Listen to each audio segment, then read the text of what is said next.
Fountain Valley Edison for the bell. You know, just a lot of great competition, and you have to bring your best game every week because the guys you're playing, I mean, they want to win. They want to beat you. And with 12 seconds to go in the first quarter, we have Kevin Gamarnik stepping up to do the kickoff. Allen back deep. White on the near side. And Travis Simon White will take this on the 5-yard line. This is Coach Dave White's son. He gets out to the 15-yard line. Taken down by Leibarger. No, okay, this is the one we finally figured out who it is. Number 52, Sean Clark. We'll make that adjustment right now. Yeah, finally, I got a chance at the team meal today to ask one of the players who 52 was, and he said, no, that's Sean Clark. And Sean, he's really done great for Los Al. He was a starter over at Kennedy. He came over after the 4th or 5th game of the season, came into the district, and has really stepped up. He's going to be a big-time player for Los Al next year. Well, 7 seconds left on the clock here in the first quarter, and Grady getting his second opportunity of this game.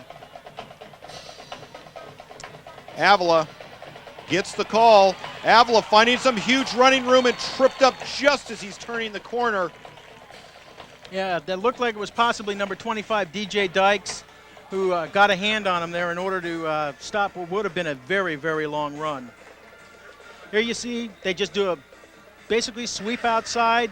Avila shows great speed here, gets around the corner. Yeah, DJ Dykes just gets a hand down there, trips him up by the shoelaces, and saves what may have been potentially a touchdown for Los Al. I mean, not for Los Al, but for Edison. Well, he's got great speed, and that brings up the end of the quarter. So first quarter more or less spent one possession each. The Chargers will swap sides, and not before Avila rips off a nice gainer. And there you see the Los Alamitos cheer squad needing to get behind this Los Alamitos defense. Avila on the season, 14 touchdowns. He's got one tonight. That makes it 15. He's at 865 yards. He'll probably be over 1,000 the way he's going now tonight. And a 7.3 average.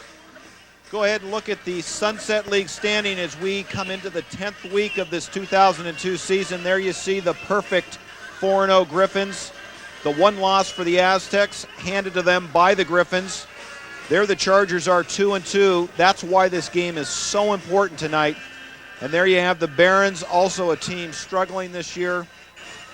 Vikings at 1-3, and I'll tell you, the Huntington Beach Oilers with Harrigan at 0-4. What a special running back Huntington Beach has, but their record doesn't bode too well for his talent. So Grady, first down and 10.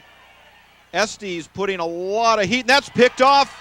Let's see if he's inbounds. Nope, just out of bounds, but that's a great play there by Jeff Minter. Really got up for the ball on that one. I'll tell you what, Fritz, what made that play really happen there was Randy Estes came in on a safety blitz and just forced Grady to run. The one thing about Grady, if it's any criticism, and you'll watch here, Grady is not mobile. He's a pocket passer, and if you can get him out of that pocket, you really upset his ability. Another thing I wanted to say, too, about Harrigan. Unfortunately, last week in the game against Edison, Harrigan on a play came through the line, did a somersault, and landed on his knees and has blown out his ACL. Ooh, boy. Yeah, and hopefully that young man will recover and be playing on Saturdays next year because he really is a special talent. Simon in motion, back to the air. This is second down and 10. On the far side, that is complete, and nice effort after the completion. Brandon Tripp with the stop there. Let me get you the number. That is number 11, White. So Grady getting the time that he needs to identify the receiver. Yeah, and Los Al's just going to have to bring maybe a few more bodies on this on the rush. I mean, I'm seeing right now Edison's dropping as many as 7 bodies back to try and give Grady the time to pass. And they've had to have watched the film. They've had to see that Los Al has a pretty good rush with their 4 down linemen. And they know they have to buy time for Tommy Grady. But if you bring 7 guys back with a quarterback, that means there's only 3 receivers. You can come up with a scheme to protect this. Grady climbs in under center. Wideouts are split 2-2. Now they get some pressure. And none other than Mr. Estes. Yeah, followed up by Mr. Johnson. Yeah, I think this time this is where it's like, Tommy, welcome to the big time. Here you go. And what a different series than the first one where Los Alamitos was kind of trying to get comfortable with what Edison was bringing to the field. And maybe now we're seeing why it was important to give Edison the ball, learn that early, because this is a different series, 3 and out for Grady and the Chargers. Yeah, and this ties in with what the coaches were saying, is that Edison will get some of the plays off, but Los Al has to stop them enough to force the turnovers, and a punt in this situation is a turnover. Dominic Ronowicki, and we have a flag on the play, and that is back. Let's see if it could be roughing. Yes, it is. He just motioned. The referee gave us that. Mentor may have gotten in there a little too hot and heavy. Yeah, now the question here is whether this is going to be considered a personal foul or whether it's just roughing the kicker. If it's a personal foul, it's 15 yards and an automatic first down. If it's roughing the kicker, it's 5 yards. Let's see what they walk off here. Oh, they're calling the personal foul one. It's 15 yards and first down. That's a big mistake for Los Al, Fritz. Well, and we talked about mistakes. You cannot give a team like Edison too much leash, and turnovers, penalties are going to play huge. And just when the Los Alamitos defense had put a stop with 10:55 left here in the first half, the defense has to come back out.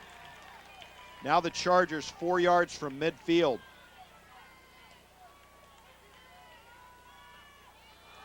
Avila gets the call from Grady. Grady finds some great room on the outside, still on his feet. He's pushed out of bounds by Dykes. And Avila just showing such explosive speed when he gets around the corner. Yeah, Edison's line's doing a good job of tying up Los Al's front four, and then Avila gets to the corner, and I've got to say number 31, who is Nate Mitani, does a very nice job for Edison blocking downfield and creating a lane for Avila to run in. So now the Chargers, who had literally been in punting formation before the roughing kicker call came in, brings the Los Al defense back out. We've got 1st and 10 now. Ball on the 41-yard line, and the Chargers back in the flow. Avila going to get it this side. Why not? He's been very productive on the corners. Estes with the stop there on Avila. Yeah, and again, Avila picks up about 5-6 yards. One thing I'm seeing right now, Fritz, Edison is coming out and they're hitting harder. I mean, they're knocking some Los Al guys down who have not been knocked down all season long, even in the Esperanza game. I think Los Al needs to step it up a little bit here. They may be just looking forward to next week, and I have a feeling that during halftime there might be a pretty intense discussion between the coaches and the D-line about getting a little bit more intensity into this game. Well, and that's a foregone conclusion. The question is, what will the score be at halftime, the way the Chargers are moving the ball? Avila's going to get it. He'll go right up the middle, and that has not been a productive place for anybody this year. No, I'm going to say with the combination of Greg Johnson, Joe Flores, and Gabe Doby backing up Los Al's D-line, running up the middle is a tough proposition. You got some big bodies filling the holes there. Well, none bigger than number 92, Chris Cherie, 255-pound junior. What's interesting, though, Fritz, and maybe if Gil can give us the stats on it, it looks to me like Edison's going with more running plays tonight. Okay, Los Al's called a defensive set here, but it looks like they're going more with running plays tonight than they are with passing plays. Well, in the first series was dominated by passing plays, although the run plays were feathered in there very nicely. Grady, under pressure, gets the ball off, and that is intercepted. Dykes with the interception. That is his 3rd of the season. Here we go for the replay. Quick turnover there. Too bad, but Grady under pressure makes a bad decision. Yeah, again, here you get this pressure with the safety coming in from the outside. Grady tries to float one in there.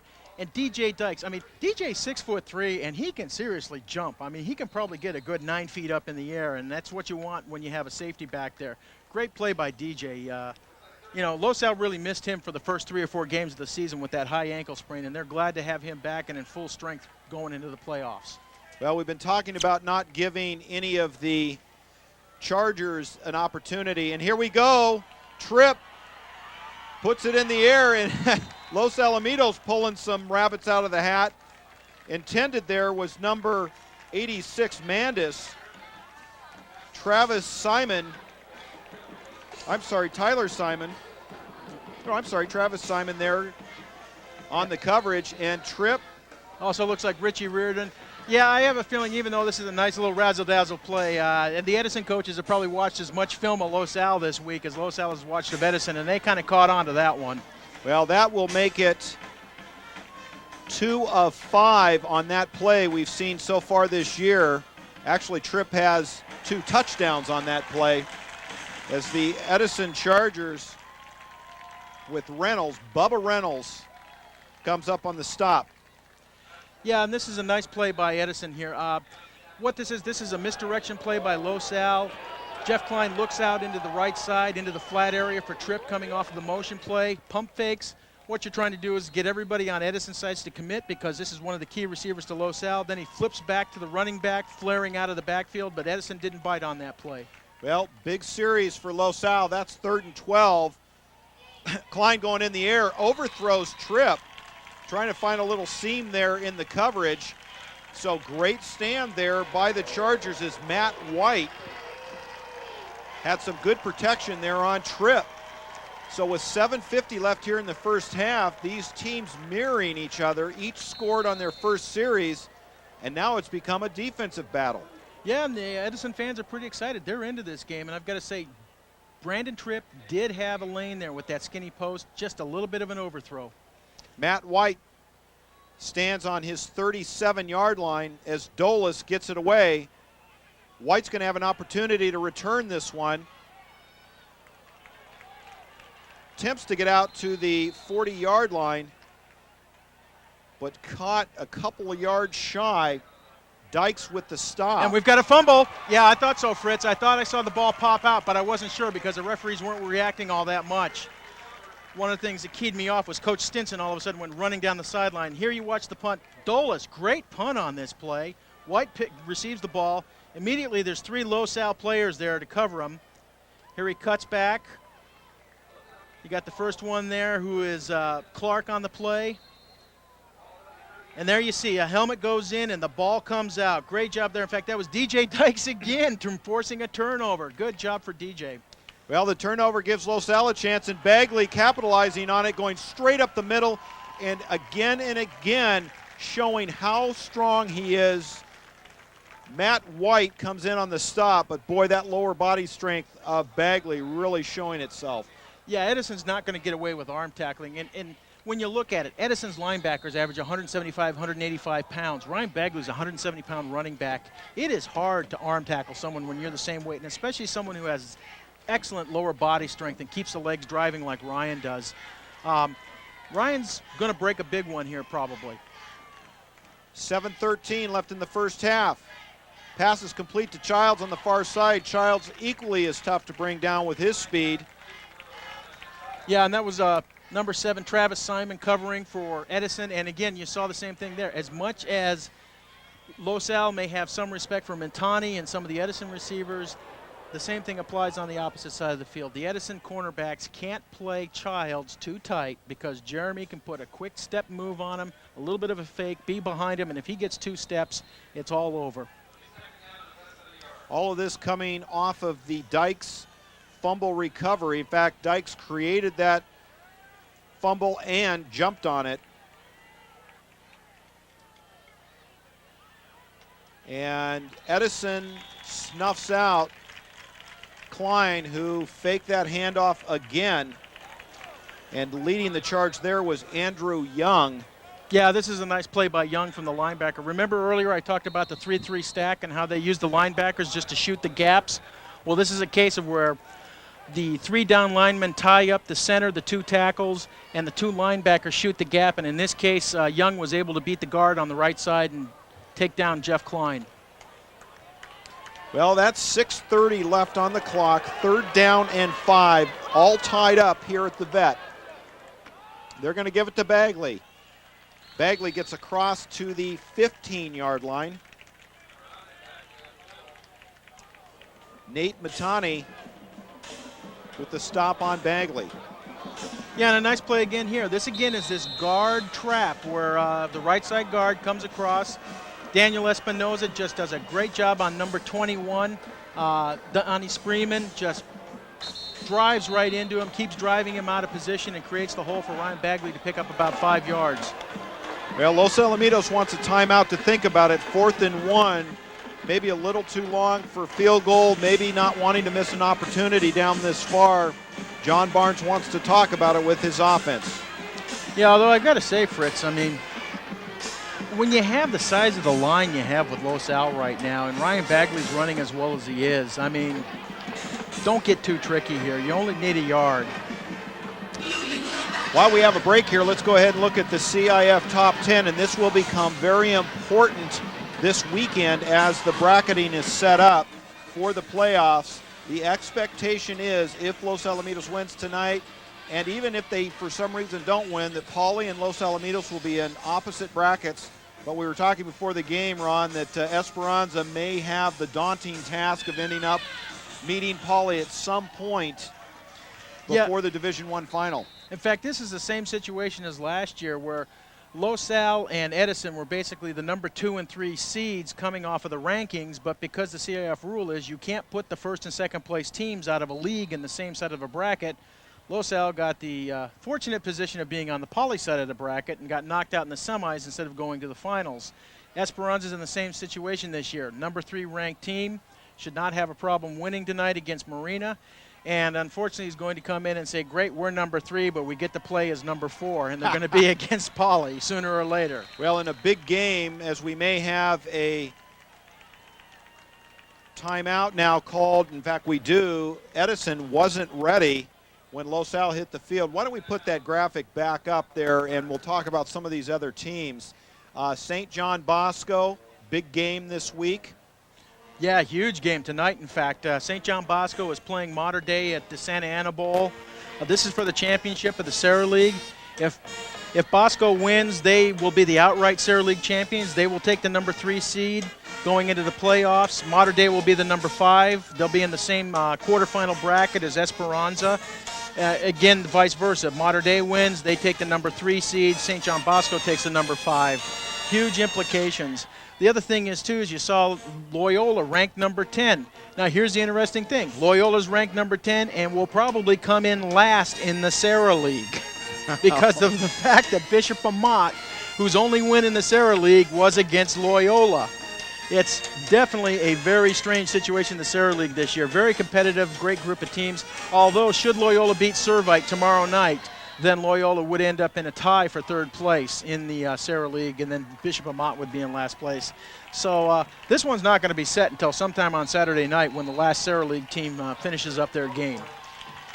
Well, back to the action. 4th down and 1. Los Alamitos going to go for it, and as you said, Ryan Bagley stretches out, gets more than enough for the first down and across the 10-yard line. So Los Alamitos will get at roughly the 9-yard line, first down.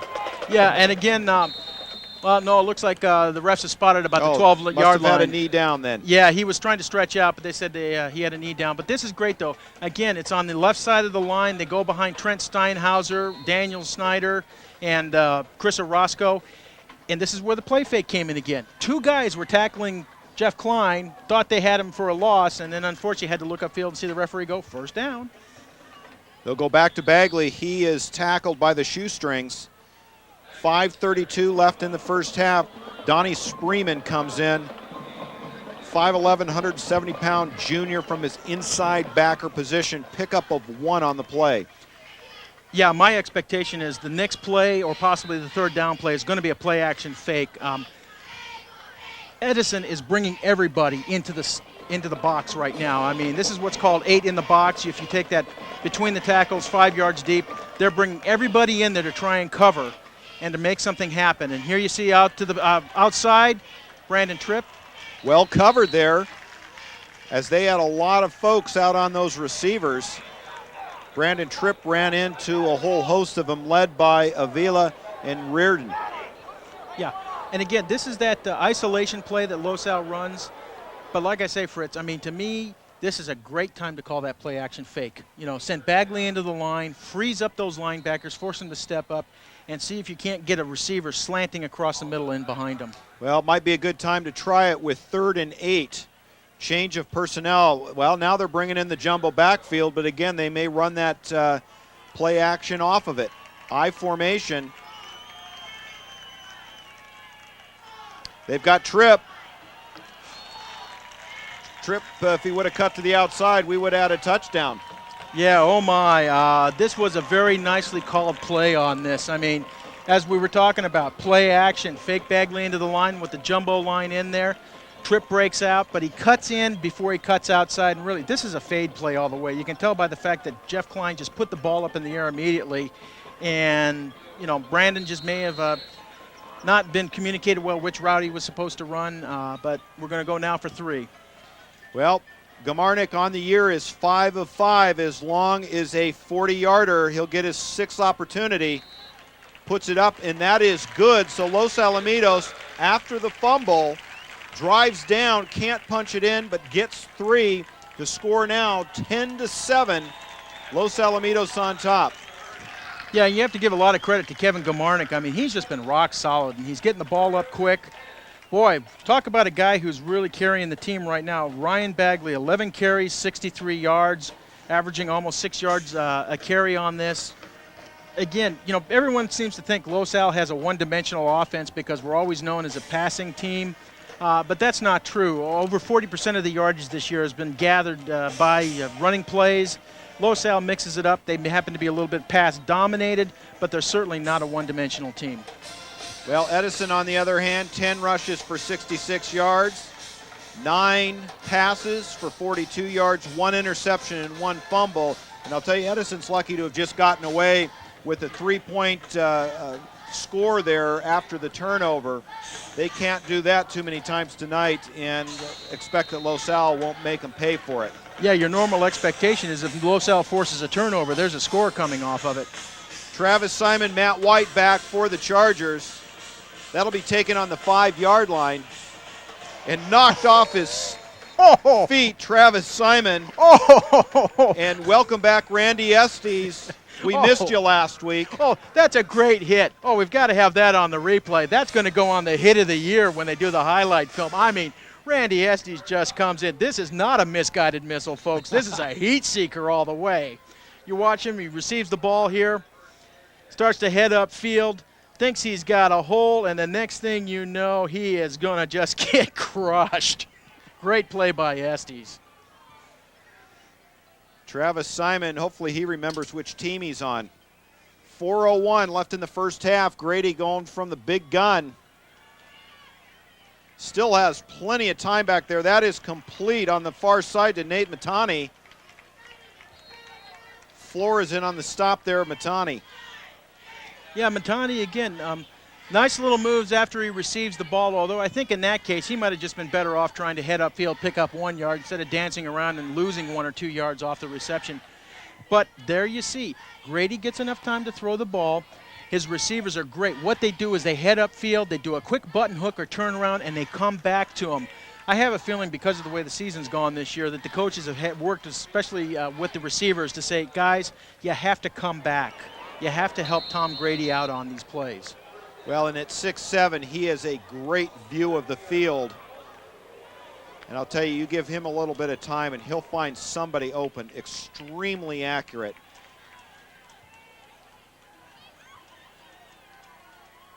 Grady now under center.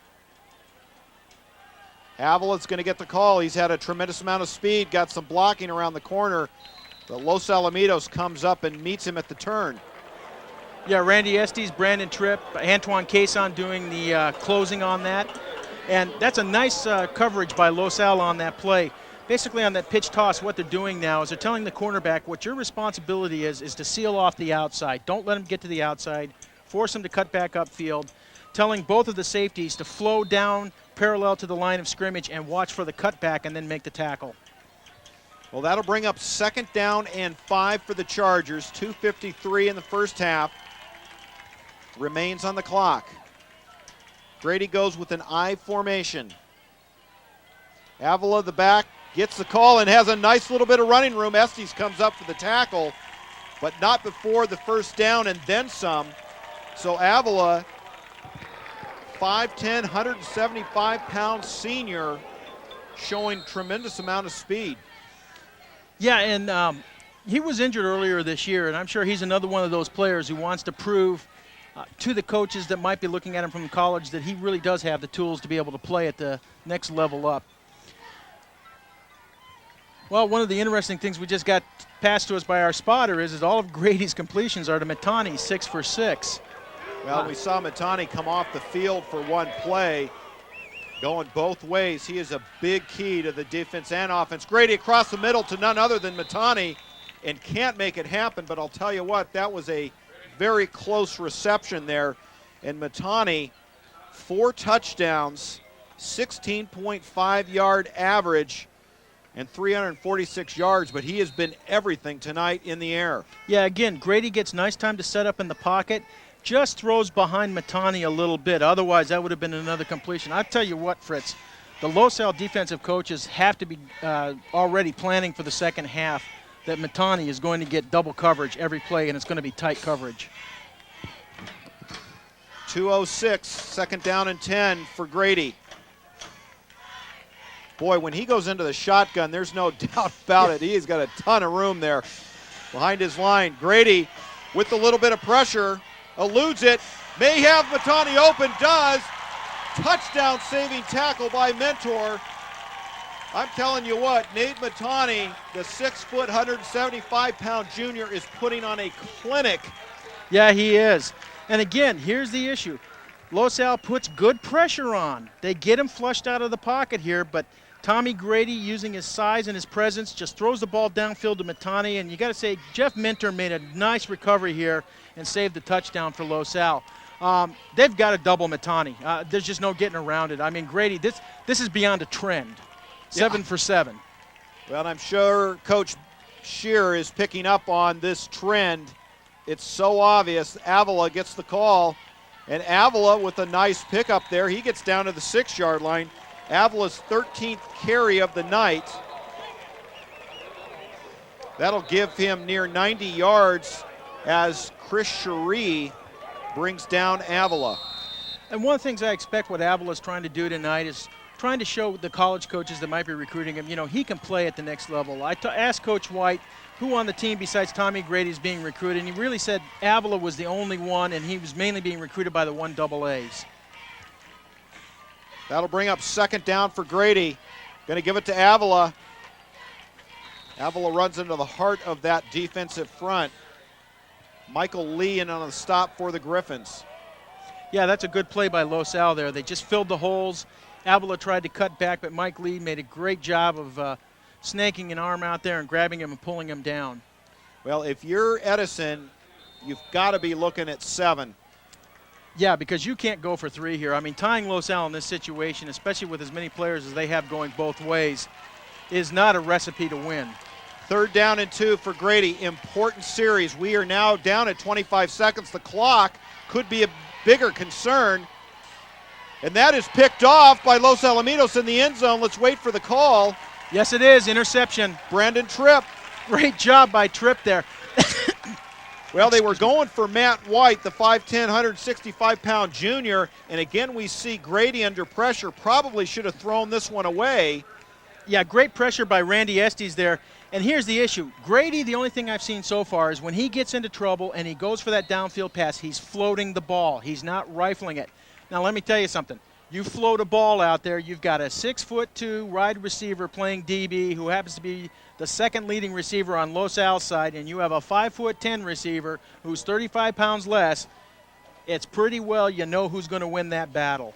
Well, and with 18 seconds left, even if Grady had airmailed that out of bounds, at least he would have given himself another shot. But turnover's the key, the second one of the night, and we see Ryan Bagley with a huge pickup.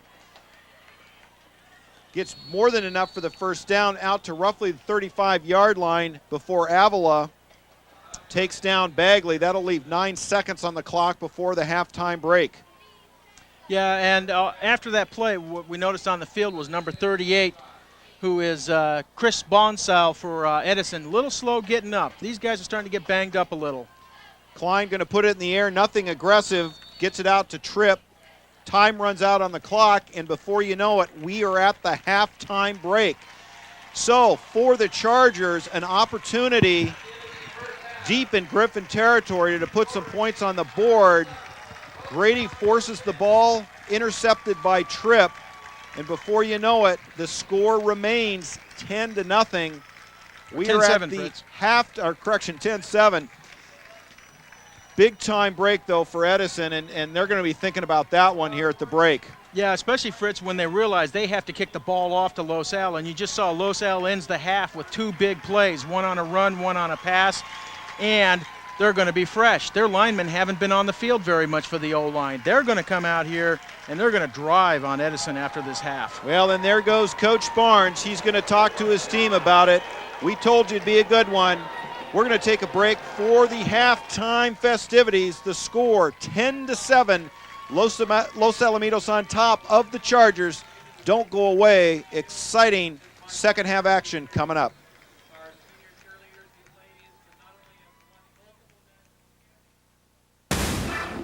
This edition of the LATV3's Game of the Week is brought to you by friends and family of the Los Alamitos Football Booster Club and by your friends at McKenna Motors, McKenna Dodge, Chrysler, and Jeep at the Pomona Auto Center, McKenna BMW, Porsche, Audi, and Volkswagen at the Norwalk Auto Center, and McKenna Volkswagen and Isuzu on the Beach Boulevard Mile of Cars in Huntington Beach. Make me an effective instrument of thy peace. In the defense of the skies that canopy free nations. Instill within me an abiding awareness of my responsibility toward you, my country, and my fellow man. So guide me daily in each thought, word, and deed, that I may fulfill your will.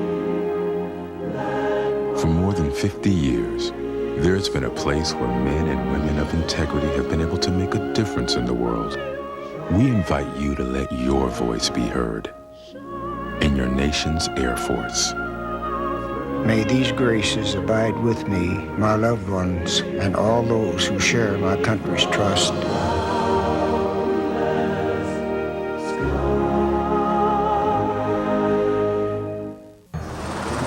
Okay, people, listen up. Our fugitive has been on the run for 90 minutes. Average foot speed over uneven terrain, barring any injuries, is 4 miles per hour. That's a 6-mile radius. I want checkpoints established at I-95, 495, and over at Route 66. What I need from each and every one of you is a full target search of every gas station, residence, warehouse, farmhouse, hen house, outhouse, and doghouse in that area. Your fugitive has just cashed in his 401k plan, and all he had to do was roll it over. Welcome back to Long Beach Veterans Memorial Stadium. Halftime break, Los Alamitos on top, 10-7 over Edison. And Ron Cluey, we have some very interesting stats. Yeah, when you look at the game tonight, you think of Los Al as a high-powered passing offense, but Jeff Klein is 6 of 8 for 39 yards, 17 run plays. Ryan Bagley, 78 yards. Jeff Klein, 7 yards net for a total of 85. Los Al has 124 yards on the ground, 3 penalties. When you look at Edison, Tommy Grady is 7 of 11 passing for 81 yards. Andy Avila, total running for Edison, 83 yards on 15 run plays.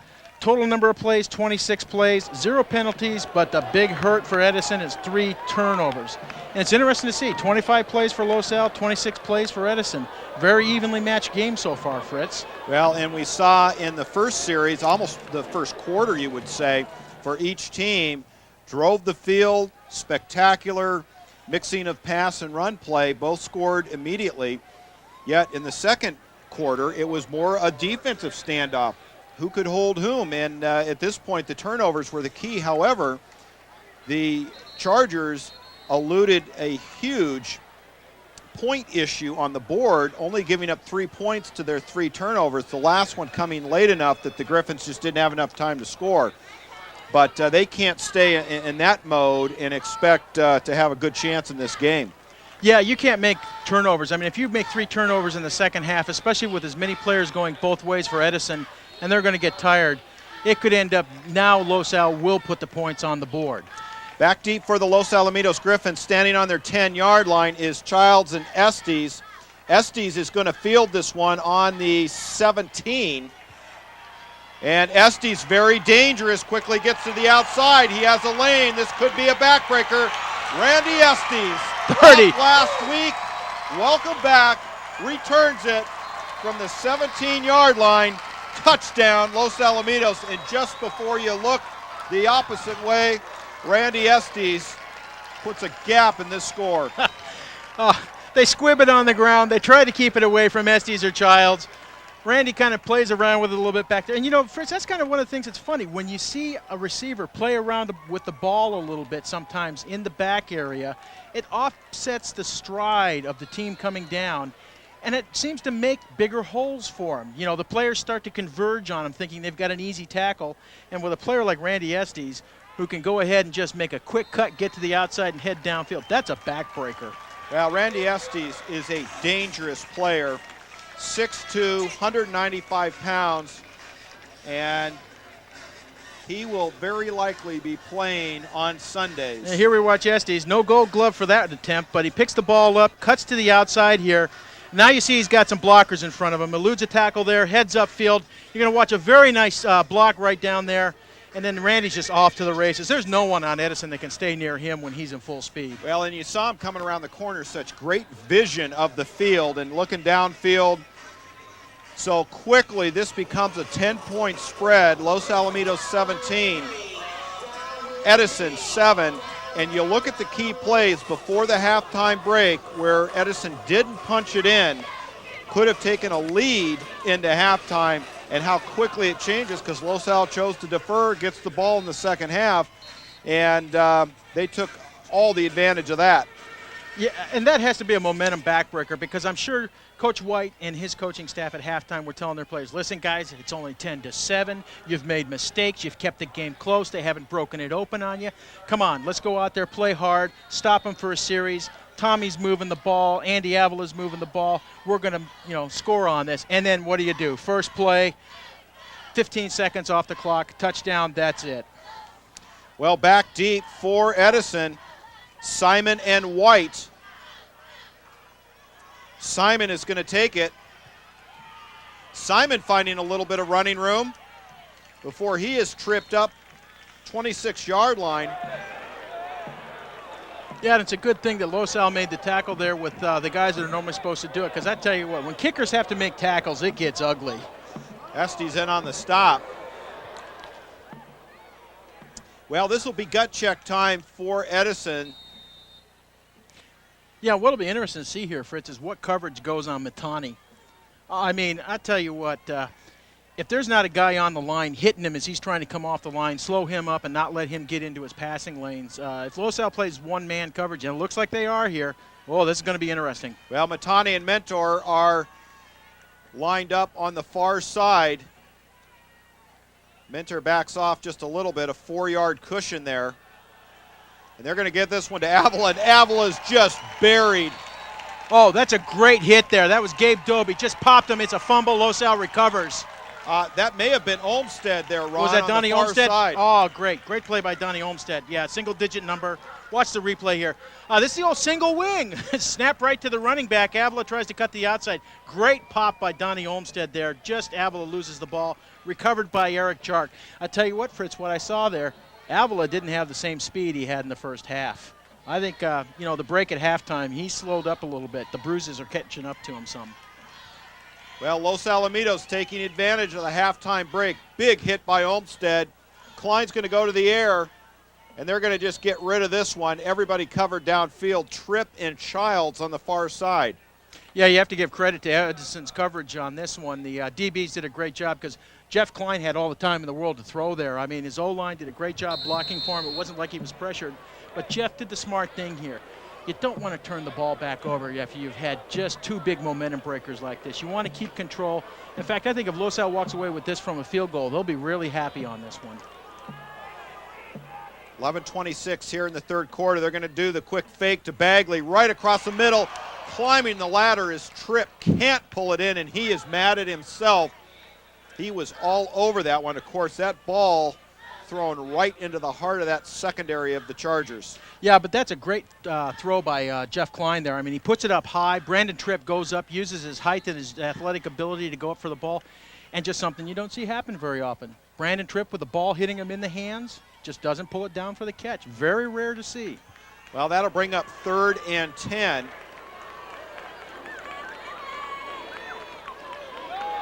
Klein still not able to find anyone. Gets it across to Mandis. And boy, what patience there in the pocket as Nate Latani brings Mandis down. Ball placed at the 1-foot line.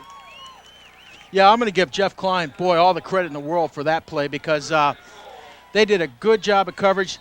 The O-line, Chris Orozco, Trent Steinhauser, Steve Snyder, Greg Cluey, Dan Rollins doing a good job of opening it up. But you know what? There was good coverage at the beginning of that play, and Jeff just stepped up and found the open receiver.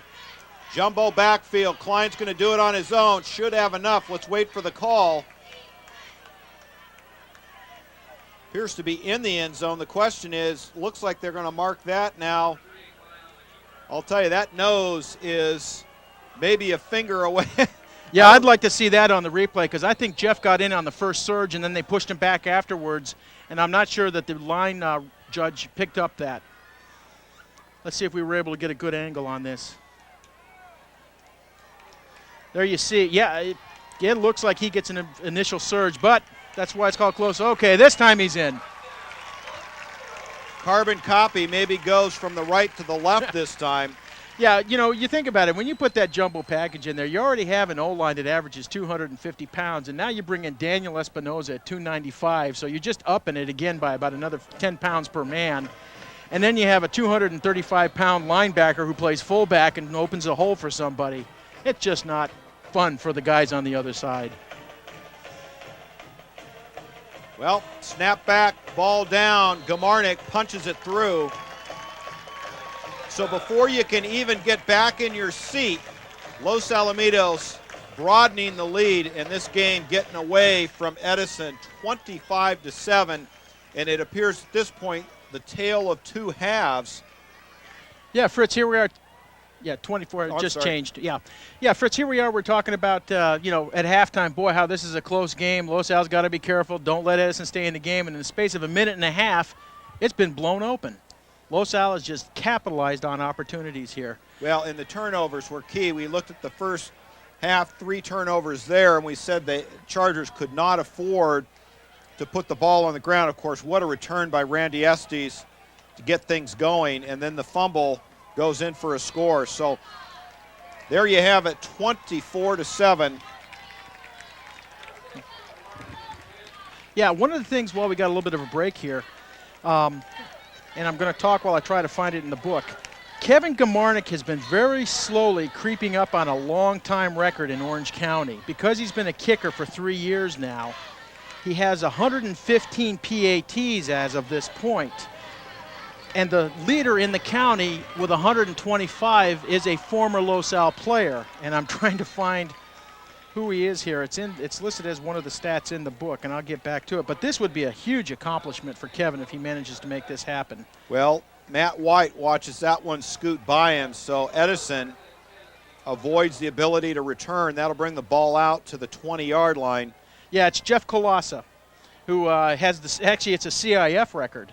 So if Kevin, it's 130 by Jeff Colassa. Kevin's now at 115, and with potentially 4 more games to play and even a few more scores in this one, Kevin could set what has been a very long-time record.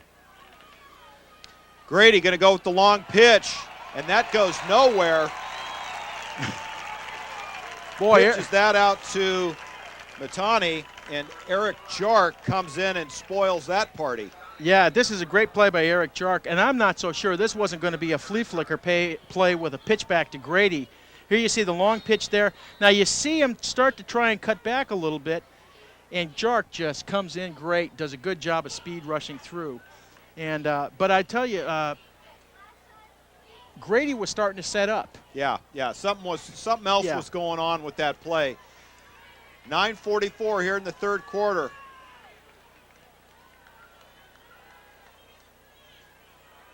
Grady with nearly 5 yards from his center. Big time rush. Matani, and Los Alamitos has figured out that Matani is the go-to guy in the air. Yeah, that's a great play.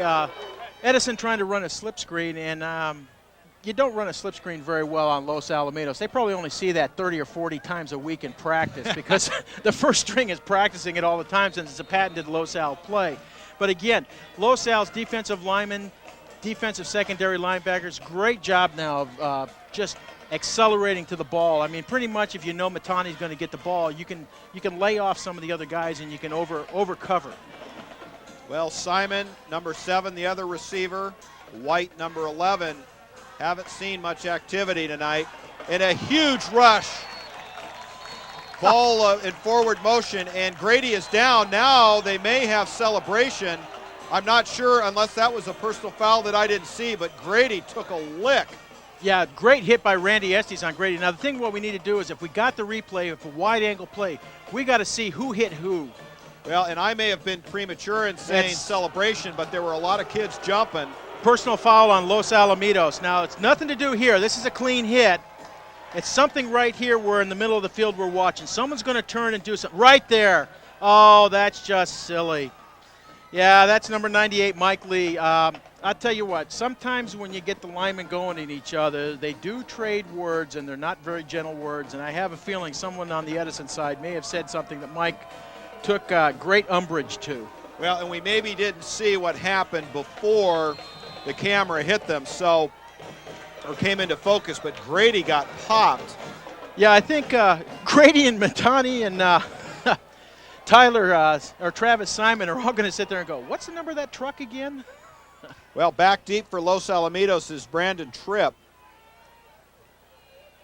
And Brano Wicki lets it go, a very poor punt.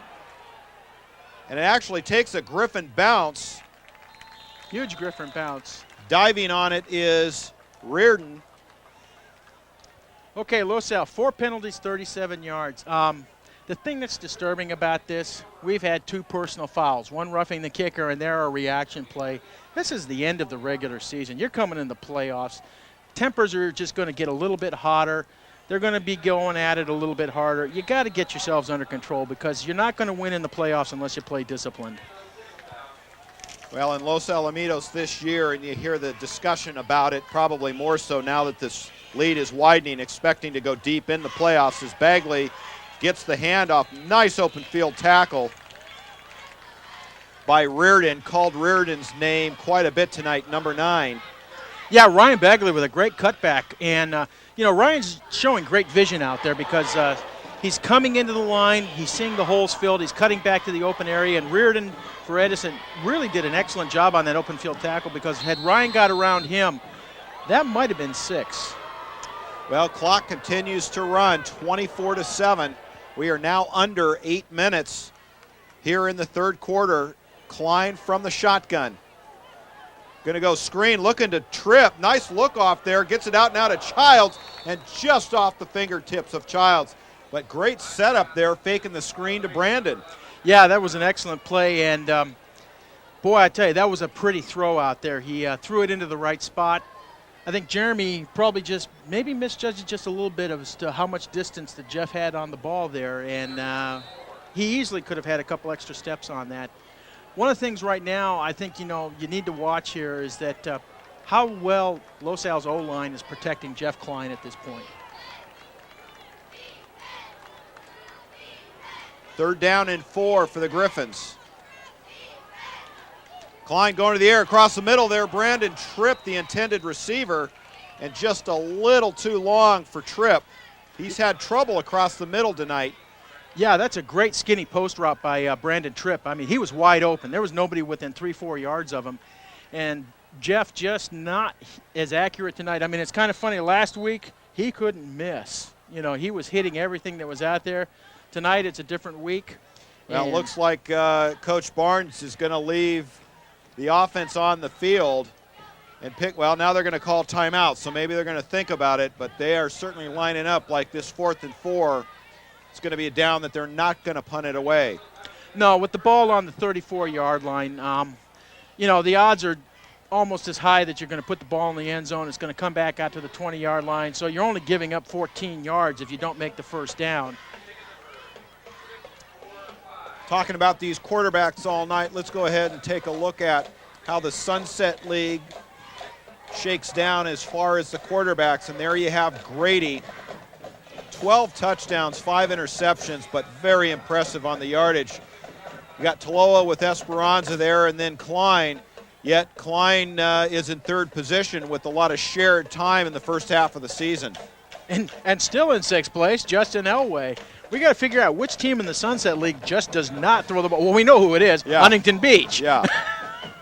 And when we talk about not throwing the ball, Elway went out in the Carson game with the separated shoulder. In fact, all of the injuries are apparently going to be healed and back in order come the playoffs. Prescott had a pretty serious injury earlier on. They're giving him time to rest. They give Dolby an extra game to rest.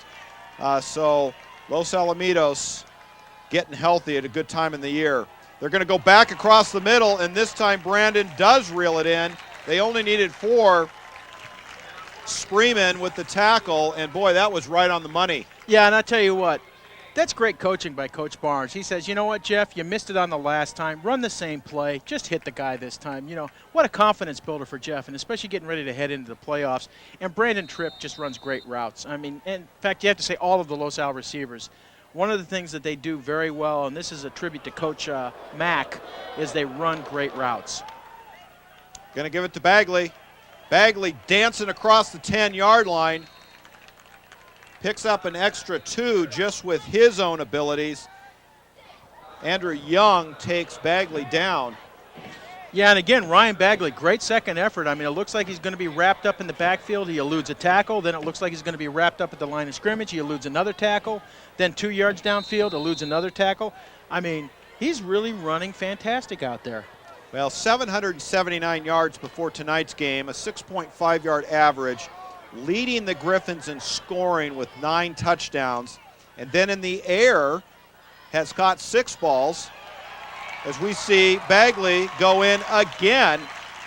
So he continues to be impressive, putting points on the board, and where Los Al in years past has not had a game which they can control the clock, Ryan Bagley gives them that aspect of the game. Yeah, and this is really a nice aspect for Los Al. I mean, here you have Los Al has been able to keep their defense on the sideline for almost 4 minutes now. Ryan Bagley, 15 carries, 95 yards, and we still have a quarter and a half to play in the game. There's another one up and good for Kevin Gamarnik. Well, Gamarnik, 92%. Here you watch it again. It's a simple handoff. Bagley just follows his blockers on the right side of the line, finds the open hole, shakes off a couple tackles, stretches out, and just trots into the end zone. Boy, that's a pretty sight.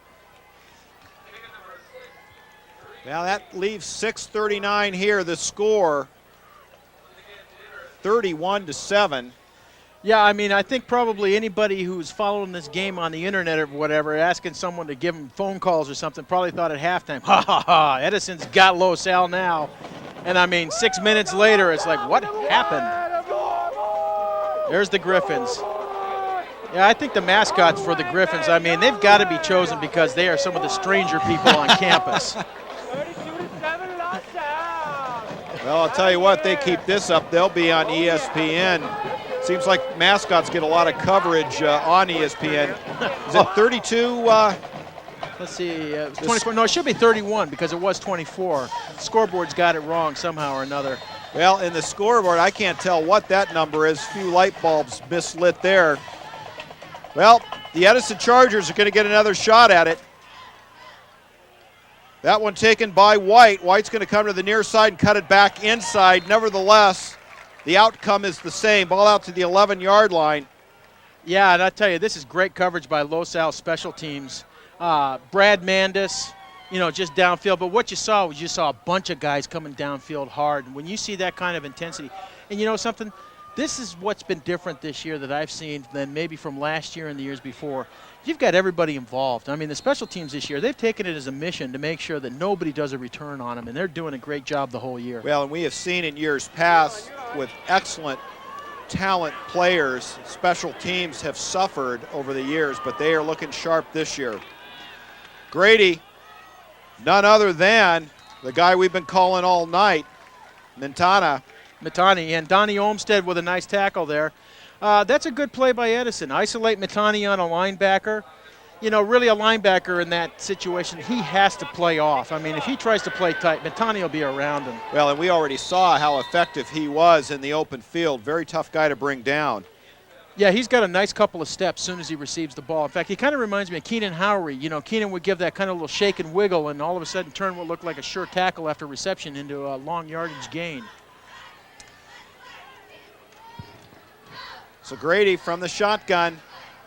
Again, great time. Grady going to put it out there, actually going for Simon.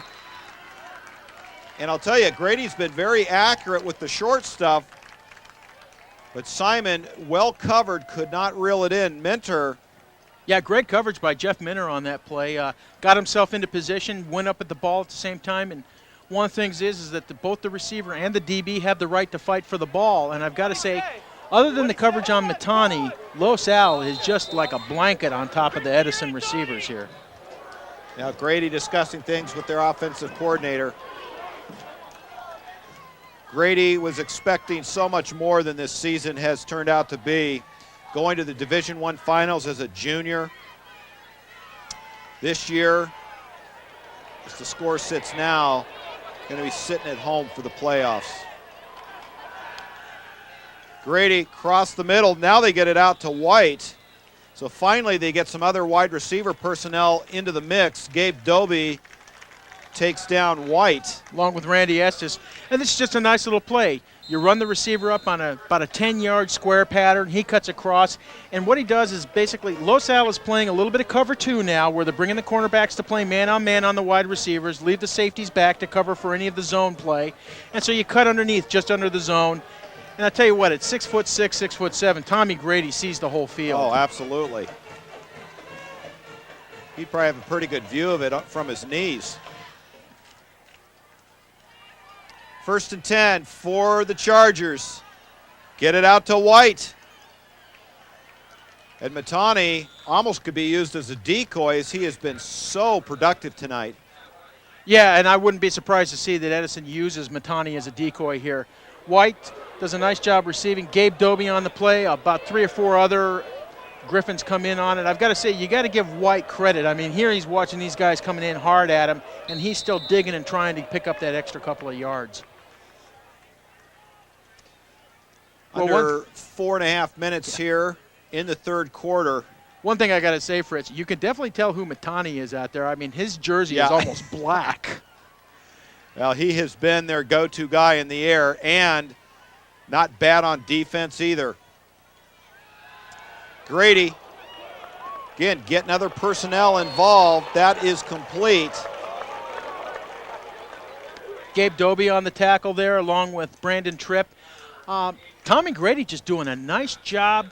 This is what they call dinking and dunking in, the West Coast type offenses. You're not going for the home run ball. You're going for 5, 7, maybe 10-yard gains. Use your running backs coming out of the backfield. Use them for short passes, kind of extended handoffs. And Tommy Grady doing a good job of this right now, putting some yards on the field. Well, it just goes to show you don't need to be fancy. And Grady is very accurate. And now that's going to probably be a penalty on Cason as he knocks Mitani down. Yeah, and they're going to call this pass interference. I'll tell you what, this is a case if I was Coach Barnes, I'd ask the head referee to come over to the sideline and explain to me how an uncatchable ball can be pass interference, because the only person who had a chance to catch that was DJ Dykes on the sideline, and the penalty occurred 10 yards into the field. Well, that discussion is probably taking place on the far side. Yeah, there's a little ear chewing going on right now by Coach Barnes. So Grady gets the benefit of the penalty. Grady on the night, 13 of 18 for 109 yards. And due to the score, Grady having to go upstairs, 3:43 left here in the third quarter. But he's been very accurate here with the short passing game. Now they go back to the ground. Avila. And he goes straight up the middle. Yeah, Greg Johnson, Donnie Olmstead, Chris Cherie, whole host of Griffins there, but a nice surge by Edison, get a 4-yard gain on this. You know, and I'll tell you what, Fritz, if you told me with the third quarter almost done that Tommy Grady would only have 109 yards tonight, I would have said, nah, no way. He'd get that in almost the first quarter. Easy. Los Al is doing a good job of controlling the game on the passing attack tonight. Well, that'll bring up a 2nd down and 6. Down under 3 minutes here in the third. Grady going back to the air under a lot of pressure. Under a tremendous amount of pressure. He does shovel pass. Let's see what they call this. Oh, this is a terrible call, Fritz. This is horrible by the referees. This is intentional grounding at the clearest you could ever see it. Well, I'm sorry. I don't know what they're looking at out here, but Coach Barnes right now is just going apoplectic. I mean, I wouldn't be surprised to see if he gets hit with a coach's foul at this point. Grady had nobody in front of him. That ball didn't go near anyone, and the closest player to the play was a lineman, and the rule says if the closest player is a lineman, it's grounding. Well, and he was actually running away from the line of scrimmage, so even more obvious that he was just trying to get rid of that thing to save his own life. Well, 2:52, Maine's on the clock. Grady goes back to the air again. The pressure. Now we've got another flag on the play. The catch by White takes a big lick by Estes. Now let's see what this is. Very likely pass interference. Yeah, and I tell you what, for the referees to call pass interference after they don't call a hold on, intentional grounding on the previous, of course Edison's not going to take the play here. I tell you what, this is upsetting to watch, because this shouldn't be happening at this point in the season. And a lot of penalties here, and you see Grady pass. Yeah, you don't see where it happens, although possibly they could say that maybe Brandon Tripp had an arm on him while the ball was in the air.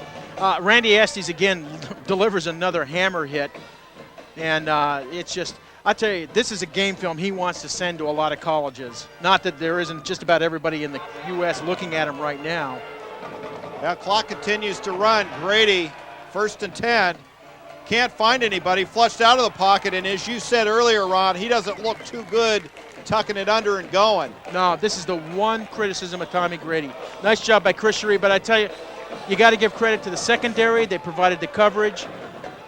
Eric Jark, 97 on the outside, comes in, helps flush him from the pocket, and Chris Cherie is there to make the tackle. Tommy Grady, I imagine the first thing they're going to do when they get him at Oklahoma is they're going to put him on a weight training program for his lower body, and they're going to get him to get some speed drills and get some strength in that lower body so he can move a little bit quicker. He's a big young man. I mean, he's been 6'5" since he was 14 years old, and I have a feeling he's still growing into that body. That'll bring up 2nd down and 13. A lot of time running off the clock. It's a huge rush by Dolby on Grady. Grady throws it away. Thank God that was shorter. It would have been picked again. He was going for Nate Matani, but well covered, as we have seen Brandon Tripp. Very good position in covering, and Grady with that knack for putting it up into the hands of the other team. Happens already this game.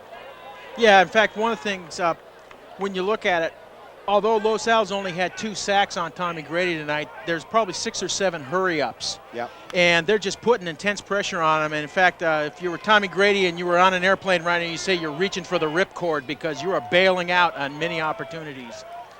Well, that's 3rd down and 13, so all the penalties handed to the Chargers by the Griffins. Unable to pay, and now touchdown, Edison Chargers, and none other than Nate Matani. Excellent case on covering And boy, what concentration to look that ball all the way in, even with Cason, who had great position. Yeah, and this is where Tommy Grady just does a great pass. I mean, gets up tall on the pocket there and just does a nice throw downfield to where his receiver's going to be. And Matani does have excellent vision and concentration on this because Antoine Cason did have him covered. The only thing was Antoine didn't know the ball was coming and just didn't turn around in time to try and block it. Branowicki punches it through, so the gap closed a little bit by the Chargers. 31-14. Okay, here's the replay of that touchdown. And again, here you see, I mean, here's an advantage of a 6'6" quarterback. He just sees the field, and he just rifles the ball downfield. It's a great pass. And you have Matani down there. I mean, great focus. And, yeah, you can just see Antoine Cason at the last second is trying to turn and get his hands up. You know, just didn't catch that Matani was going up for the ball. And a lot of that drive provided by penalties, a couple of them questionable there.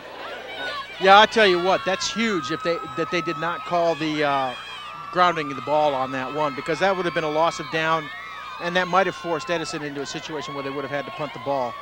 Now we had some enthusiastic Edison fans. Well, that was a great drive, better touchdown. So Grady hooks up, and there you have it. Okay, Fritz, what's your guess? You think they're going to just kick it out of bounds? Well, I'll tell you something. They'll kick it as far away from number 24 as they can. Actually, Dolby comes up. In fact, he's angling at it right now. Yep, the old pooch, try and see if he can just take it to the sideline. Dykes takes that one out of the air. At the 36-yard line, just calls fair catch. Doesn't try to be a hero. Well, Grady on the night, 16 for 22, 162 yards. Matani, 10 catches for 109. And you said it, when you look at his jersey, he looks like he's played 3 games. Yeah, and I'll say one thing. Matani is showing enough on film right now, and has through the whole season, that he may get a scholarship out of this. And I'll tell you, what he needs to do is, if he gets that offer, his first thing is go down by a big cake and say, thank you, Tommy Grady. Well, they're going to give it to Bagley. Bagley gets upended. And there's Matani putting on the defensive hat. What an effort by these kids going both ways as we are nearing 1 minute here left in the third quarter. Yeah, watch the carry here. What you see, nice job blocking downfield. Dan Rollins, nice job, blocks up on number 53, gives Bagley a hole to run through, and then Matani just comes in and shows, well, he can lay a few hits himself. That'll leave it at 2nd and 1. Give it to Bagley. Bagley gets plenty across midfield. Spreeman comes in on the stop for Bagley. Yeah, and this right now is run time off the clock. Los Al's O-line is just dominating the line of scrimmage. I mean, they're blowing a 4 or 5 yard surge, and Coach Barnes is just mixing it up here. Left side, right side, reverse, counter. You know, Ryan's running pretty much where he wants to run at this point in time. Should be able to get one more play off before the quarter break. Mishandled it. Klein going to pick it up and go himself. Oh, boy, that's a shame, Fritz. They didn't mishandle it. I don't know if we got a wide-angle view on that on replay. You got Matani again on the tackle. No replay on it, but what you saw there, Los Al's O-line just sealed off Edison's defense on that one. I mean, the whole right side of the line pivoted around the center, and I mean, Bagley had a hole big enough that, Fritz, you and I could have made yardage on that play. Well, Los Alamitos calls timeout. 2nd down and 10. Correction, that is the end of the quarter.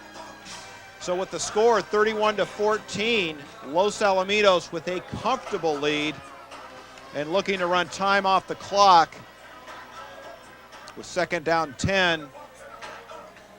And a ground game that is clicking on all gears, should be able to chew into that 4th quarter very quickly. Yeah, if they keep running the way they're running right now, even though it's 2nd and 10, I fully expect that there'll be a 1st down coming up here. And they're just going to chew the yardage off the clock, chew the time off. I mean, it's pretty clear right now. Edison's D-line is also a lot of the same guys that are on the O-line. They're on the field all night long. When you play 45 minutes or so, you're tired. Bagley now 17 carries for 108 yards. Yeah, Ryan here, this is the quarter now where, with Edison being tired, he could put another 40, 50 yards on if they leave him in the game.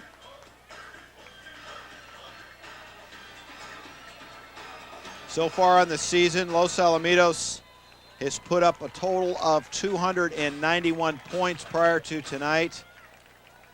Edison 187 as Bagley goes right up the middle. Again, another 3-4 yard surge by Los Al's O-line. Donnie Spreeman getting the tackle. And, you know, this is the way that Edison's defense is supposed to work. The 3 down linemen just try to plug some holes, and the linebackers make all the tackles. And, you know, it's playing down linemen in this kind of situation where you have a 3-3 stack, it's not very glorious because they almost never call the down lineman's name. But it is, you know, it is an effective defense. But, you know, in this case, you just can't have a 260-pound guy playing against a 200-pound guy and make it work.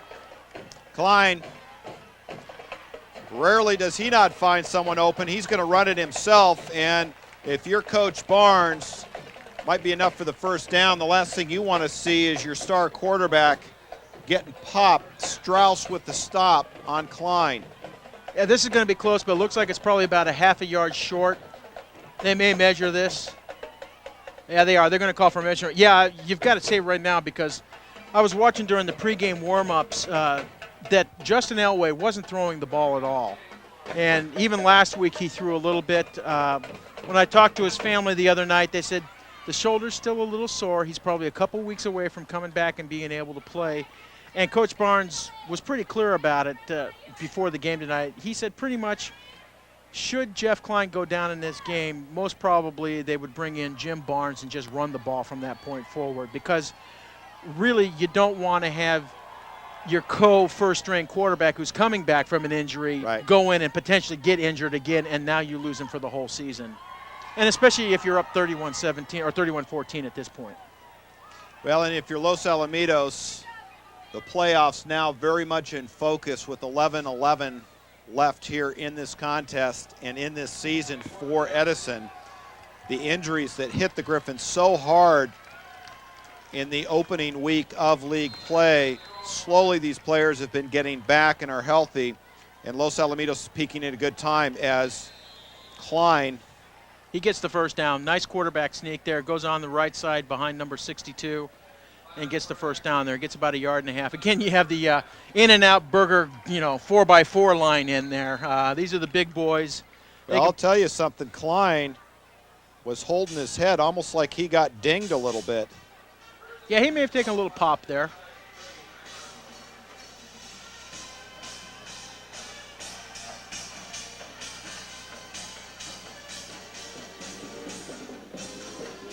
Okay, you got trip in motion here. Single back set. Klein gets hit.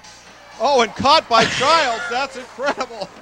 I tell you, Fritz, every week you think you've seen Jeremy Childs do something that no one else will do. And here you have where Jeff's arm is hit as he releases. The ball's popped in the air. Richie Reardon makes a tackle on this play. But, Jeremy Childs just has the presence of mind here, stays with the focus, and makes the catch and makes a play out of this. Great effort by Jeremy Childs. Well, that's 1st and 10 for the Griffins. Klein gives it to Bagley. Bagley with all kinds of room up the middle, still on his feet. A very tired Charger team, and he darn near gets down to the touchdown, 2 yards shy. And there you have just a beat and whip defense. Okay, Mike Strauss on the tackle there. I think Ryan probably ran over 6 Edison guys along the way. There you see again the handoff, line opening a nice hole for him. Ryan, boom, 2 guys, boom, another guy, boom, another guy, boom, another guy. He's just running these guys over right now. Well, and this is evident of a team that's got 5-6 players going both ways. They are just beat and not wrapping up. Bagley will make you pay. And they're going to let him take it as he goes in easily for the touchdown. We do have a flag on the play. Matani there in the vicinity. Have to see what this one's called. There's a lot of Charger players getting up real slow. Oh, face mask on Edison. Okay, touchdown, Los Al. Well, and you got to figure that the Chargers just grasping for anything that they can. Yeah, 10 minutes left right now, and it's soon to be 38 to 14. I don't know why the scorekeeper keeps putting 7 points on the board when we score 6, but, you know, they've got to know. Okay, Jeff Klein right now, 9 of 15 for 103 yards, 10 carries for 15 yards. Good night for Jeff. I mean, not super flashy stats, but you know what? He's getting the job done. And then on the other side, you have Ryan Bagley, 20 carries, 135 yards. I mean, really, when you look at it with these two guys, one with 128 yards, one with 135 yards, you know, this is Los Al's offense this year. It's a lot more balanced than it ever has been in the past. Well, and another extra point for Gamarnik, so he is continuing to approach the record set by Colasa. Yeah, so now he's got 117, if my math is correct, which would leave only 13 required. And the night's not over. We have 10 minutes left. Well, Fritz, I got to say, I expect probably 9.5 minutes to go, 38 to 14. We should start to see a few guys coming in to substitute here. I don't expect to see many of the JV players coming in right now because their game is tomorrow afternoon. And one of the things that was interesting, Coach Barnes said at the Booster Club meeting, he said, if Edison loses tonight, you're going to see every guy that's a junior returning next year, whether he played Thursday night or not. He's going to be on that field Friday. Right. They want to prove something. Gamarnik lets it fly. This one will go into the end zone. And that will remove the return opportunity. Yeah, Travis Simon. But the thing is, based upon what's happened with Kevin just putting the ball up in the air and having Edison try to run the ball back, this is actually 10 more net yards on return than they have on their normal starting position. Well, this is a conclusion to a very tough year. Grady, very highly touted, still put up big numbers, but as Coach White said, trouble scoring in the red zone. Yeah, and having 6 starters injured early in the year didn't help them either. Well, then you got 5 going both ways and turnovers, and that's a pretty deadly makeup. Nice shot down there trying to get it to Travis Simon. Boy, he can put the ball in the air a little bit. Yeah, that was some nice distance on the ball. Jeff Minter back there on the coverage. You also had DJ Dykes back there on the double with that one. Yeah, you know, I've got to say, all the preseason, what you were reading in the papers and what you were seeing on the internet, you know, Edison was supposed to be competing for the Sunset League title. In fact, they were almost favored for it. You know, Los Al was, well, they're the unknown. We don't know what they're going to bring to the game this year. And then the injuries hit, and everyone realized Edison just didn't have the line size that they had last year, and it made a huge difference for them. That'll bring up second down for Grady. That is complete to Simon. Simon run out of bounds at the 29-yard line by Minter. Yeah, and this is interesting to see. All night long, Edison has been attacking Minter's side of the field. Now, Jeff's a junior, but so is Kason. In fact, most of the secondary is juniors out there, to be honest. But they must have looked at the game film and just decided maybe there's a little bit more opportunity with Jeff. But you know what? I tell you, Jeff plays great, and he does an excellent job out there. And really, you have such a high-powered passing attack coming at you. And if you've held him, I think, now to less than 150 yards for the whole game, you know, yeah, you're going to give up a big play every once in a while, but you've done a great job. 9:37 remains on the clock, 3rd down and 1.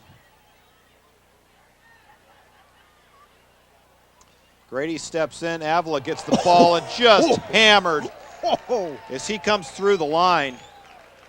Oh, who was that? Was that Greg Johnson? Boy, let's see that on replay. Oh, great hit. Everybody in the crowd was like, ooh. James Dolis with the hit. James Dolis. Okay. Well, and you say Avila's looking a little haggard there coming off the field. Here we see. Yeah, James Dolis from the outside. Okay. Boy, I tell you, the coaches are going to have a tough job making the call during the film session as to who gets the hit of the week, because there's been about 5 or 6 out here that just been great.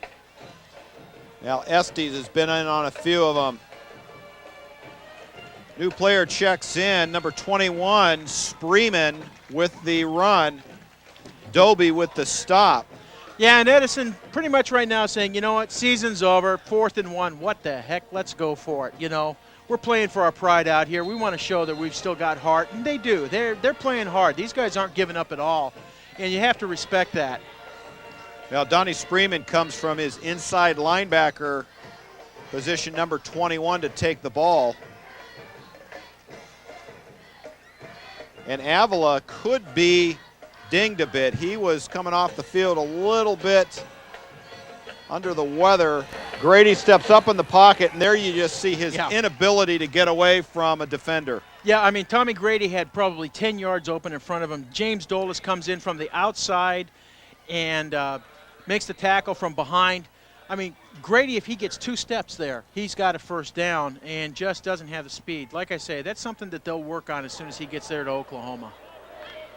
In fact, probably one of the things they'll do, when you have a college player or a player going to a Division I college, one of the things they do is immediately after the high school season's over and after the signing day occurs, they send the player a workout book of specific things they want them to work on for strength, conditioning, speed. And I'm sure one of the things for Tommy's going to be speed drills. Under a tremendous amount of pressure, Estes matched up with White.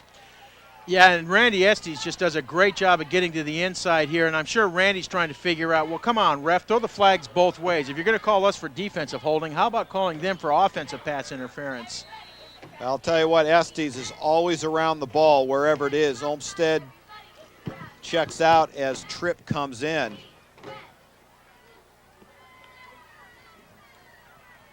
That'll bring up 3rd down and 8.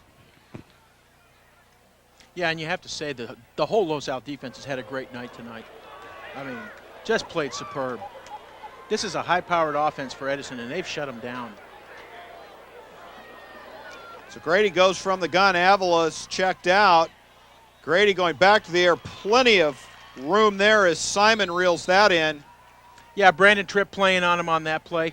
Again, this is where nice job by Edison, by the receivers, because Tommy Grady, you know, he gets a little bit of time. The receivers are going downfield, but then they cut back and come back to Grady. You watch here what happens.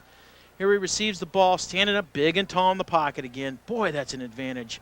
Then he throws downfield, and you see Tripp is going downfield along with number 7 there, Simon, but he comes back. He just stops, comes back 3-4 steps, and before Tripp can react, the ball is there. Well, and Grady is so accurate with the short passing game, it's almost a guarantee, and the receiver gives him a great look coming back with the defender looking for a deeper pass. Yeah, and that's tough to defense against. You know, but the thing here, it's 38-14, 7 minutes left in the game. You know, Edison's not going to put 24 points on the board in the next 7 minutes. A lot of time being run. Okay, now they start the clock. 1st and 10.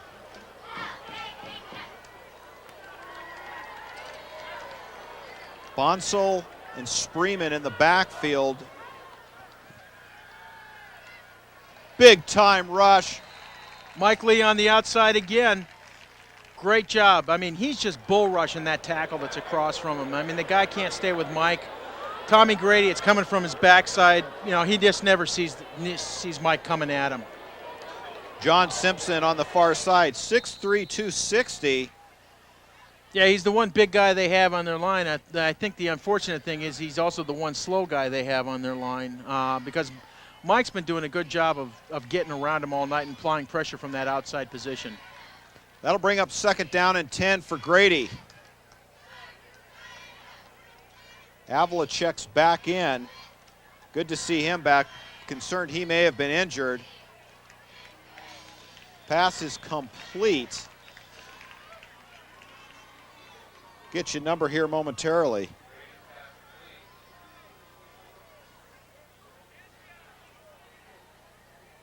Yeah, a couple linebackers, maybe Flores, Kevin Tripp. Kevin Knipp there with the reception. Yeah. Good work by the linebackers. Just quick closing, on the short play. And again, what you're watching also is, if you're watching at home, Los Al pulling a lot of twists on this with the defensive linemen, trying to confuse the offensive linemen, open up a gap for someone to shoot through and try and get at Grady. 3rd down and 15 for Grady. Ball on the 49-yard line. Grady looking to the air. Big time rush again, eludes it, and too tall, almost picked off, intended for White, but threw that one tall, and 2 or 3 Griffins had a better shot at it than White. Yeah, the secondary definitely had a good shot at it. Chris Cherie, again, what you watched there was Cherie and the rest of the defensive linemen go into a normal rush, no one's coming, and then Randy Estes comes on a delayed safety blitz. What does that do? That requires all of a sudden someone has to go and try and pick him up, and Cherie gets freed up to start pursuit of Tommy Grady and just misses him for a sack. Well, before you know it, 4th down and 15, and the Chargers are going for it. They have really no other choice. Grady going to the air, plenty of time, goes across the middle, and that is almost picked off by Doby. In fact, holy cow, what a great catch by White. Awesome catch by White. I think Doby thought he had it. He had excellent position, but great concentration there by White. Boy, again, another good rush on Tom Grady there by the Los Al defensive line.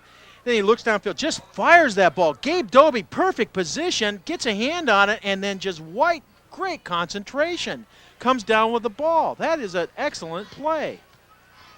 Well, that gives Grady a fresh set of downs, and you see the talent that Grady has. Chargers are going to take a timeout and think about it. And, this shows their competitive spirit. Here they are. The season is over, 5 minutes left, and they're calling timeout. They want to get the right play in and at least put some more points on the board. Yeah, and Coach White's not happy. I mean, he's raising his arms and yelling at Donnie Spreeman a little bit. I have a feeling someone lined up in the wrong location on that one. Grady on the night, 20 of 29 for 212 yards, and he has really added to his yardage here in the second half because he was a little bit thin on yards passing-wise for a quarterback with over 1,800 yards to start the game. Avila, 18 carries for 94 yards. Yeah, and you sit there and you say, boy, a quarterback puts 212 yards on you. You must not be playing very well. Well, when you realize that 1,800 some odd yards from Tommy Grady is only in 8 games since they had a forfeit that they had won earlier in the year, so the stats from that game don't count. I mean, Tommy's averaging quite a few yards, especially for a guy that has no offensive line in front of him. Matani, 10 catches for 109 yards. Yeah, and that's been the same now for pretty much almost a quarter, so Los Al's done a good job of shutting Matani down. Okay, and White now, 6 catches for 51 yards. He's starting to pick up and become a little bit more of a presence. Grady, plenty of time, gets the ball out to Simon. And boy, they love that little flat pass there. Yeah, they do. Again, it's a case of where Jeffrey Minter comes up, makes the tackle. They're just looking at something and they're saying, listen, either the Los Al defensive scheme is for Minter to play soft on anybody out in that corner area, in that flat, let him make the reception, then come up and attack them and not get beat deep. And so they're attacking it. And, it's a defensive scheme. It's something to say, you know what, I'll let you come downfield, get to the red zone, but I'm not going to let you get into the end zone. Well, and let's face it, in a game in which is almost over, Los Alamitos may be content to play soft, just keep the play in front of them and continue to run the time off the clock. One thing about Grady and the offense is they haven't been able to move the ball quickly. This is a drive that's developed very slowly, and there you have a touchdown that developed very quickly. Yeah, and that's just busted coverage by Los Alamitos. You had a little bit of zone coverage back there, and that is number, let's see, that's 11. White. That's White. Nice catch, so that's going to add to his yardage and his stats. You had both Kayson and Dykes back there, and, I saw the look after the play was completed like, well, wasn't that your guy? So, Edison's got some good coaching. I mean, they look at this and they see where the zone is and where they can exploit the seams, and that's White running just a nice pattern between the two of them. And, Looks like Coach White calls timeout here. Well, I'll tell you what, this is a team that's not going to give up. Very likely we will see onside kick or something. Edison wanting to get the ball back. We'll go ahead and take a look at the touchdown. Yeah, here you see, again, Grady, good pressure coming at him, but Tommy has great pocket presence. As long as he can stay in that pocket, steps onto that front foot, fires the ball, and you see that, well, we don't see. Yeah, I mean, White's just wide open. I mean, each of the, both the cornerback and the safety are 6-7 yards away from him, and that's what's called exploiting a seam. Okay, yeah, one of the things here is Edison playoff wild card. People are always kind of wondering, all right, they have a 4-6 record after tonight. They won't go. One of the things that the CIF is looking at is that because Edison has a win that's technically a forfeit, they look at it as that you were beat on the field. Really, you were a 3-7 team. They were told pretty much before the game tonight, if they didn't win and come in as a 5-5, tied for third place in the Sunset League, they were not going to go to the CIF playoffs. So that's one of the reasons right now why you see them playing still hard, because they have to try and make this a game where they come out with a win. Well, and Grady and company going to try to put 2 on the board. They give it to Avila, and Avila is short. So the thought there was to try and put 2 on the board. Gabe Doby in with the stop. And along with Chris Cherie and Joe Flores also. Nice job by Los Al there. Yeah, because if you'd had 22, you'd put you within 16. And, you know, really the thing right now that Edison's going to probably be playing for is a tie by the end of regulation, since the Sunset League has agreed to go to the California tiebreaker for regular season games. And when you have a guy like Tommy Grady, I would not want to go into a tiebreaker with a guy like that playing against me. Well, and he seems to be getting hotter as the game goes on, although they're forced to put the ball in the air. So with 4:46 left in this game, and this is the end of the regular season, Los Alamitos comfortably ahead 38-20. Of course, they're going to want to run all the time off the clock and end this thing with the ball. Yeah, and I'm sure right now the coaches for Edison are trying to set up what kind of onside play they want to run here. I don't know. Are they going to try for an angle kick? Are they going to try and pooch it up? Was watching the Marshall and Miami of Ohio game the other night and saw Marshall just execute a perfect onside kick to recover the ball.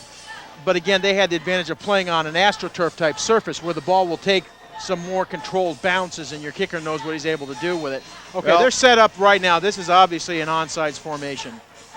Back deep is Estes, yet the way they're setting up, it'll be one of the hands team up front. You've got Olmsted, Mandis, Klein, Minter, and this one will go to Klein, and Klein gets hammered, but they couldn't have kicked it to anyone with better hands. Yeah, it's like, you know, you tell the kicker, okay, now look over there, and don't kick it to the guy with the best hands on the team. I mean, you know, if you didn't kick it to Jeff Klein, you know, the only thing comparable would have been to kick it right to Childs or to Tripp. It's this is a guy that receives shotgun snaps all game long and knows how to handle a ball that isn't coming in as a nice, clean, bounce or reception to him. Well, Grady, 22 of 31, 245 points. The key stat, though, 4 turnovers. And with them closing the gap a little bit, those turnovers are looming large. So Los Alamitos, with 4:45 left in this 2002 regular season, hands it off to Estes. Yeah, Randy Estes. Ryan Bagley's done a great job of running tonight. Matt White in on the tackle there.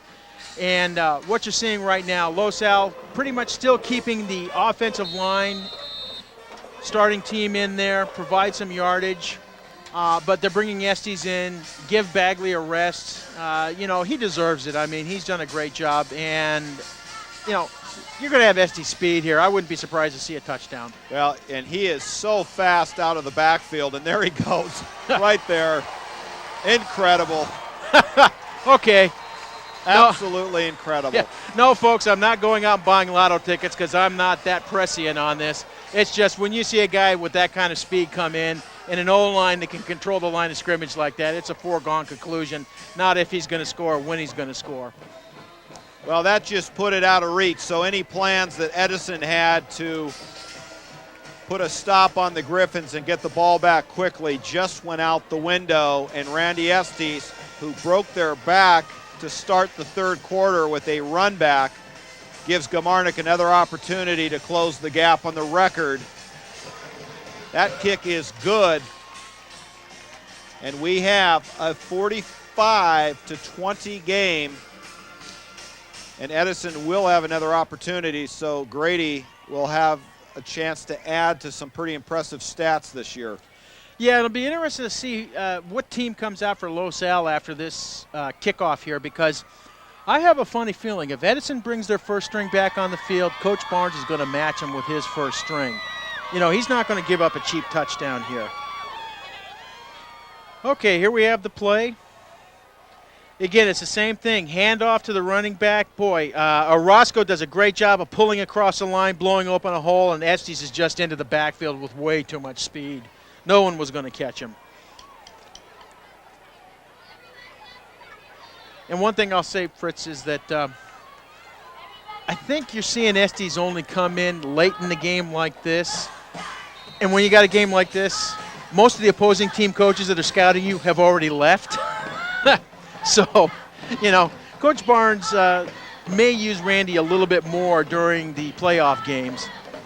Well, and the ball falls off the tee, so they'll get it set up again.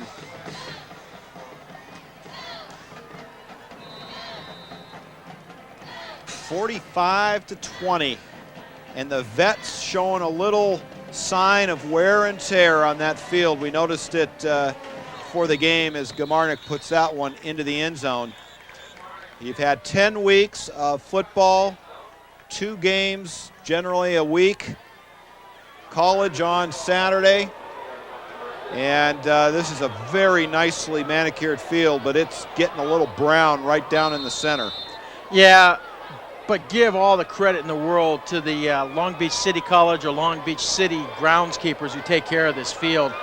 I mean, for the amount of use that it gets, they keep this field in excellent condition. Well, and very likely we will be back here next week. Long Beach Poly will play their first game on the road. Now, this is all speculation, but the way things are shaping up, that's probably how things will come down. Nice catch out there to White, but very dangerously thrown ball. Randy Estes with the tackle. Yeah, and Randy was right there. You know, he knows the game's out of reach right now, and Randy was playing for some stats there. He was looking for the pick, and honestly, had he gotten it, it would have been back into the end zone. Fritz, one thing I will say, I'm pretty sure we're going to have this field because Coach Barnes said he's already heard from CIF that Poly is going to use Cabrillo High School. It'll be a home game for both schools, but Poly has the luxury of choosing any school field that they want to use within the Long Beach School District. And from the word we've heard, they just haven't had much of a crowd showing up at their games this year, and they don't want to pay the fee for Vets. Now Grady, flag on the play, gets this one